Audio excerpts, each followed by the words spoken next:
Hi, Gabe. Thank you for giving us the opportunity to La Prensa de Colorado to ask you a few questions. I know you are very busy, and more now that you just won the CDA race, so congratulations. Thank you. And the first question for us that is very important for the Latino community. The Venezuela gang, you hear about it, you hear everything around the news. It's a big issue, not only in Aurora, Colorado, but everywhere. So what is your plan or what you can do to help solve that issue? Mm-hmm. So that's a great question. That's actually the first bill that I'm planning to work on, which is right now it is illegal for any police department in Colorado to be able to work with their federal counterparts to get Tren de Aragua, MS-13, cartels, any other violent criminal organizations out of our community. And so we have to be able to make sure that gang members who are in our community causing problems, and you're exactly right, it's not just Aurora. We saw in the news a couple of weeks ago, they're breaking up Airbnbs. They're trying to take over other apartment complexes. They are causing problems all over the Denver metro area. We have got to hold them accountable. We have got to make sure that state and local law enforcement can work with the federal government to get them out of our communities.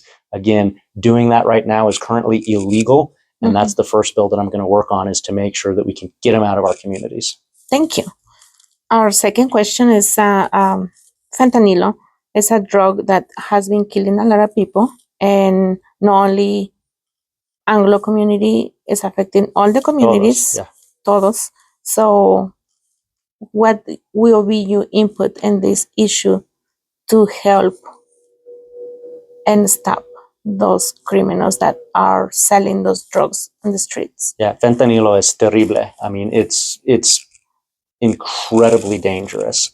Enough, the point of a pencil, the little part of the pencil, that is enough fentanyl to kill dozens of people. And we have to stop it from coming into our communities. And what that means is stopping the cartels, making sure that the cartels can't bring it across the border, and making sure that the cartels can't operate in our community. Going back to Tren de Aragua, the reason that they're in Colorado, and Colorado specifically, is because of Colorado's sanctuary state laws that, again, make it illegal for law enforcement to call the feds to get them out. It's the same thing with the cartels. The cartels have chosen to set up shop in Colorado specifically because law enforcement is not allowed to protect us or hold them accountable. And so the first step is making sure that we're holding these criminal organizations accountable, that we're getting them out of our community so that we don't have the crime, so that we don't have the gangs taking over our apartment complexes and causing other problems, and so that we don't have our kids dying as a result of the fentanyl that's flooding into our communities. Talking about sanctuary cities, do you support sanctuary cities? No, we have to make sure that we're following the law. So if you want to come to the United States legally, of course we welcome you with open arms. That's my family's story. Right. But you have to do it the right way. And so if you're doing it the wrong way, then we need to figure out how do we first streamline the system so that you can do it the right way. But if you continue to insist to do it the wrong way, we have to uphold our laws. We're a nation ruled by law. And so when we have sanctuary city and sanctuary states that refuse to uphold the law, as we just talked about, that's why the cartels come here. That's why Tren de Aragua comes here. That's why the other gangs, the cartels and the criminal organizations come here, is because the sanctuary state laws protect them. And that makes us less safe. We have to reverse that by getting rid of these sanctuary state laws, fixing the system for the people that want to do it the right way. And when you do that, then we keep our communities safer. And I know it's a lot of issues that is concerning to our communities. And I know you will not be able to solve everything at once, but the next question is very important. Our education. What can you do to make it better for our generations? Education in Colorado right now is really suffering. 60% of Colorado third graders can't read at the third grade level in third grade. 70% of eighth graders can't do math at the eighth grade level in eighth grade. And that's because our schools have many times stopped focusing on education, and they're focusing on just other political agendas. And so we have to make sure that we're talking about this issue and that we are creating incentives for schools to be able to put their money and put their emphasis on educating students and not all of the other different agendas. And so in Congress, one of the things that you can do is you can create rewards for those schools that get more money into the classroom and that reward good teachers.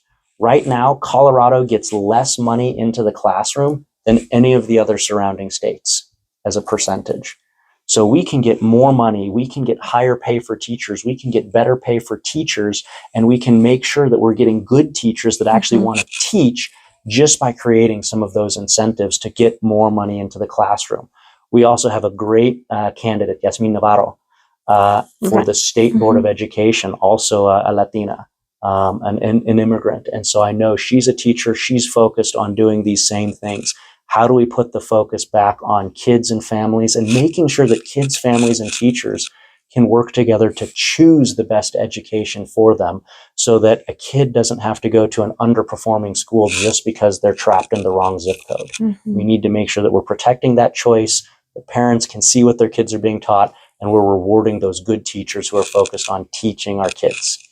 Well, thank you so much for your time. And any other point that you want to mention that I didn't ask you and you think is important for our community to know? Just thank you. Gracias por hablado conmigo. My mom is primera generación, nació aquí en los Estados Unidos. And she didn't, in the 80s, los 80s, las 80s, you didn't teach your kid to speak Spanish. They only spoke English. So I'm working on my Spanish. You're doing great. Tratando. So working on my Spanish to be able to, hablar con todos en la comunidad, porque es muy importante hablar con todos en la comunidad, porque together, juntos, we can make Colorado a great place, un lugar mucho mejor, un lugar mucho mejor. Un lugar mucho mejor to live, vivir, trabajar, and tengo familias. Tener familias.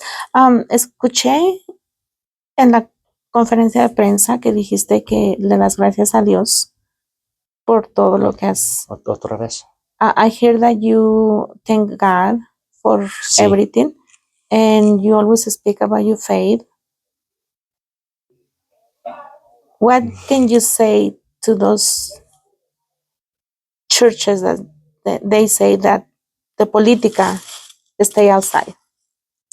So, I'm a Christian, and I think that the Bible is very clear. The greatest commandment is to love the Lord, and the second is to love your neighbors. And so I love my neighbors by trying to work in politics to make sure that they have a better life, to make sure that they have safety, to make sure that they have a good job, to make sure that they can buy a house. That's how I fulfill that second greatest commandment of loving your neighbors. And so I think that churches can talk about it in certain situations because it is part of what our faith tells us to do, to love our neighbors. And part of the way you love your neighbors is by talking about some of these different things that we've talked about today. Great. Well, thank you so much for your time. Gracias. Congratulations. Thanks.